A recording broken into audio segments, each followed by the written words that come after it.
Today we're very lucky. The temperature rose up to almost 50 degrees.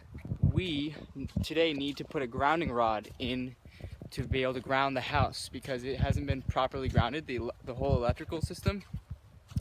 So I bought a 8-foot copper rod, grounding rod from Lowe's, and some proper ground wiring. And today's gonna be the day to try to do that. So you can see here I just got through the pathway into the next meadow. You can see this is where I am, and there's the house. Here we have our project. We have an 8-foot long copper grounding pole, and we have 22 feet of 8-gauge copper grounding wire. And then we have the pole pounder, which we borrowed from the farm. So let's get started. Okay, so for the most part, people walk by on this path, passing the house this way, right here. Like as the screen's moving, I'm walking backwards, so it looks like I'm walking forwards on the camera. So let's see, we're gonna do this. We're gonna put the grounding rod in a place that is not as visible, so it's more aesthetically pleasing because you can't see it. Underneath, or not underneath actually, but right in the corner, actually right, if you can see the generator, it's gonna be right next to the generator, right down here.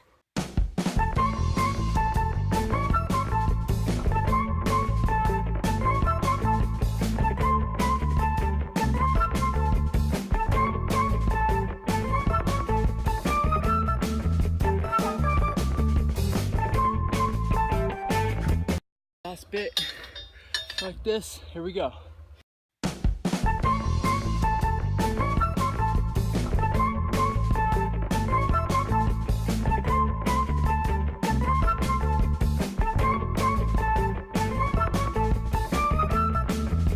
Okay, it's now all set.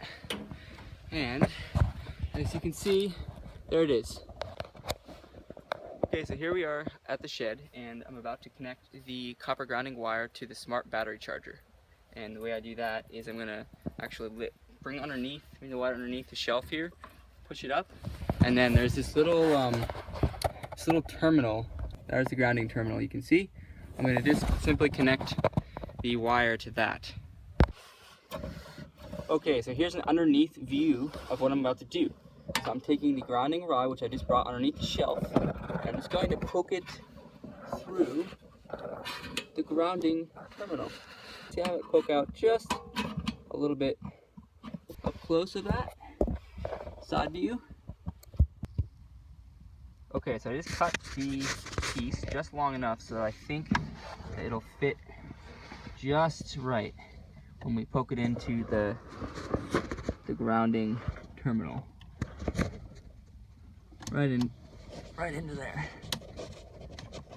That's the inverter, the 3,000 watt inverter, and that will go down out of the shed into the grounding rod that we just banged in. Okay, we got both the cables, or both the copper grounding wires into the grounding chasis, or chasis ground, and the one that's going out to the grounding rod, I drilled a hole so it goes down and then underneath and comes out on the other side.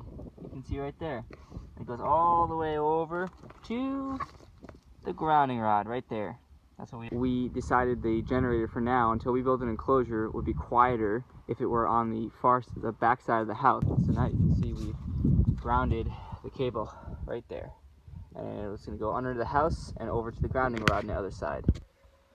Okay, so it's almost 5 o'clock now, and I would say the project is done for today, but it's not quite perfect.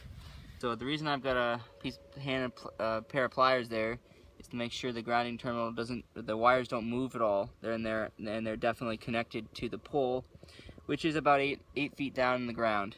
So there you have it. The generator is on now and properly grounded to our grounding rod, which is 8 feet in the ground. Hope you enjoyed this video. Please comment, rate, and subscribe if you'd like to see more. Thanks for watching.